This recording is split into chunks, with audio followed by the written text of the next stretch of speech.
to Splat Communications. In a land of misinformation, I'm the truth seeker. Cut through the lies like a blade, I'm a fact checker. Splat Communications, the social media follow. Unmasking fake news, exposing them all tomorrow. I'm on a mission, fighting for the information.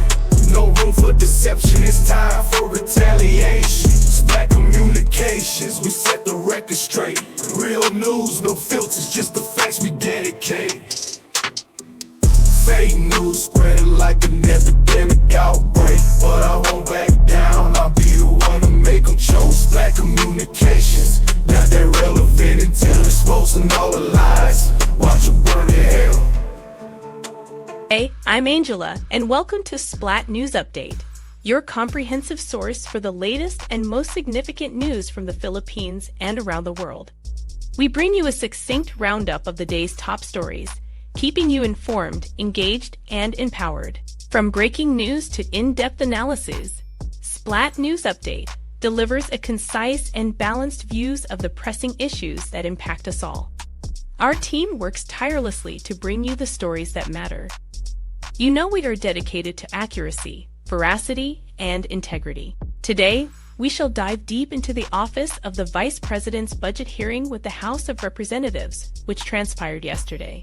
The hearing went viral as Vice President Sara Duterte's actions were nothing short of being unprofessional and disrespectful to the democratic process.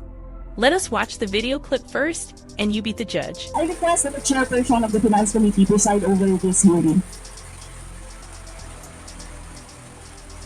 Madam Vice President, with due respect, you are not allowed to do that, Madam Vice President. You are not allowed to introduce a motion. You are a research person. This hearing, Madam President. I did not move now. I requested. You are a research person. I requested. So the chairperson, Madam Vice President, just please answer the question. The issue on confidential funds falls squarely within our discussion of the 2025 budget. Narinig mo yung sinabi ko, ma'am? Narinig mo yung proceed ka sa kanya? Walang rules dito. Please proceed and answer the question. It's a very simple question. Okay? Please explain the specific spending on those items that she enumerated, amounting to a total of Honorable Branch, do you want to make a total of 73.287 million? So, dahil may notice of disallowance, so ibig sabihin, Madam Chair, illegal ito at not in accordance with the joint circular by the COA, the DN, and other related agencies. So, kung ito ay disallow, so ibig sabihin, illegal yung paggamit nito. Madam Chair, itong mga items na binanggit ko po, Madam Chair. You cannot allow a member of the House to just claim that it is illegal. There is a notice of disallowance. There is a procedure inside the Commission on Audit. Hindi sa upuan niya. Honorable friends. Okay. Thank you, Madam Chair. So, thank you for the explanation, the President. Okay, next. According to accomplishment report of ODP, it spent 10 million for payment of reward. So, Madam Chair, in 11 days, ilang tao kaya at magkano kada tao ang reward? In fact, COA disallowed the whole amount spent by ODP for payment of reward. Hindi ba, Madam Chair, questionable ito? Madam Chair, the invitation letter that we received from the House of Representatives. Dear Vice President Duterte, the House Committee on Appropriations will review hearings on the budget proposals of various departments, agencies, and corporations relative to the fiscal year 2025 National Expenditure Program as a basis of the fiscal year 2025 General Appropriations Bill. Saan? Sa presentation ko kanina, ang haba, ang confidential funds. We move to the next person on the list. Madam Chair, hindi na po tayo matatapos. Yan ang sinabi ko sa iyo kanina. Ayaw mo maniwala sa akin eh. Aabot talaga tayo ng bukas dito. Diba? Madam Chair, is this an inquiry regarding, he said, yes, and please I remind also our research persons to please act in a respectful manner. Pasensya na po, hindi po kasama sa poder ninyo ang pagpa-fire ng presiding officer ng hearing na to. So yes, so if you allow members of the House of Representatives lines like what you just said, like to sit, bakit mo ako kinu-crucify for saying a fact that somebody is convicted of child abuse sitting in the chair? You see? And then, you cannot fire here, presiding chair. So bakit? Yes, bakit napaka one-sided nito na po? Dahil ba madami kayo dyan sa kabila at nag-iisa ako dito? We note all your comments, ma'am, and let us now proceed. Thank you. Thank you, ma'am. Madam Chair, point of order. Yes, the Honorable Daniel. I just came in, I hear this. We're not talking about the budget, we're accusing each other here. I'd like to find out from the resource speaker if this is the kind of hearing that we're going to have. Sir, I am not the presiding officer of this hearing. I know, Yes, sir. but the thing is, you're asking questions, Madam Chair. The resource speaker has not had any right to ask questions. Or do you have? Where is that? Madam Vice In your Chair, rules that Madam a resource person this is cannot a budget hearing. request for evaluation. Some order, please. Some order, please. Yes, Honorable Daniel, may proceed. I'm just asking a question to our resource speaker, because she's asking a question and she's accusing some of the members of this committee.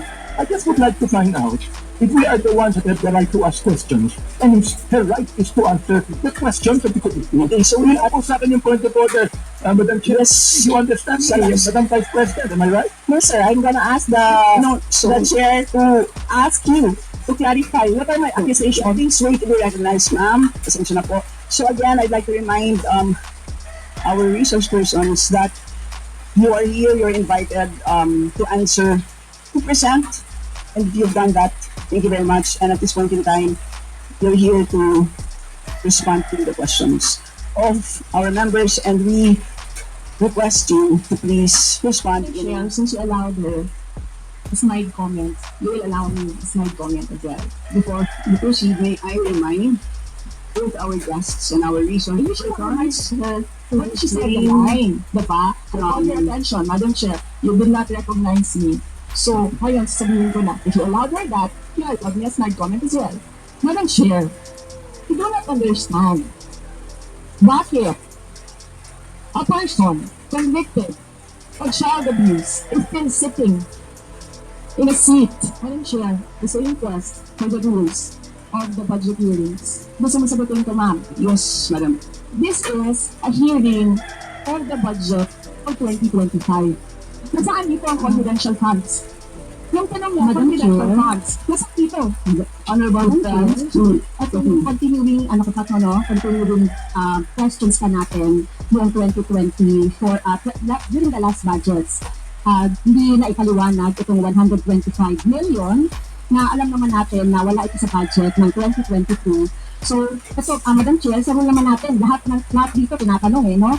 Finally, on the issue of the West Philippine Sea, I stand by the Constitution, which provides that the state shall pursue an independent foreign policy in its relations with other states.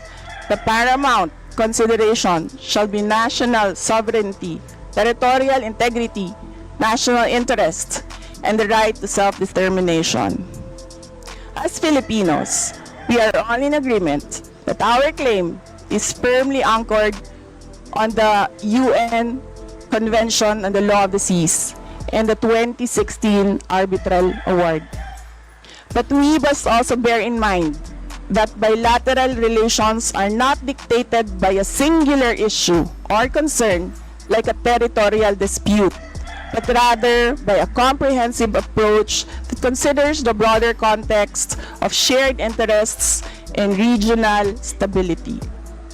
While silence on specific harassment issues may be perceived as a lack of response, it is essential to recognize that such decisions are made following established mandates and particular responsibilities of relevant agencies.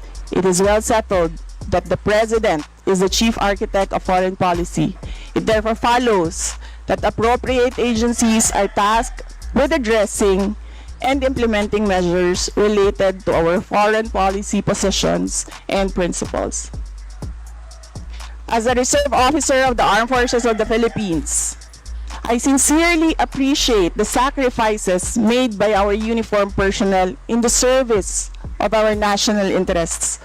However, it is crucial to avoid politicizing their sacrifices for media mileage or social media commentary.